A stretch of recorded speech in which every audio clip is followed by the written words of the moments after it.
sauc Viktorija, man ir 33 gadi. Es dzīvoju Liepājā.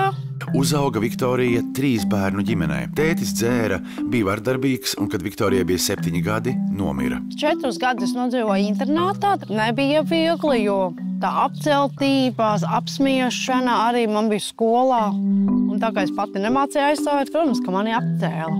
Par spīti neapskaužamiem apstākļiem jau sākuma skolā Viktorija atklāja savu kaislību aktiermākslu. Un man tas padevās. Un tad, kad es beidzu skolas, mammai teicu, ka tikai es gribētu iet tā kā aktiermākslā. Mana mamma pateica, nē, šādu skolu beidzot, tu nevarēsi to izdarīt. Nepiepildījusi savu sapni, meitene izmācījās par šuvēju, tomēr radošā joma viņu turpināja vilināt. Un tad pagāja cik tie gadi, un es pievērsos tā kā dzejoļu rakstīšanai, scenāriju rakstīšanai arī. Viktorija ir 2 atvases. Vecākiem dēlam ir 12 gadu, un attiecības ar viņa tēvu sieviete izvērtās pagalām neveiksmīgas. Viņam tikai vajadzēja,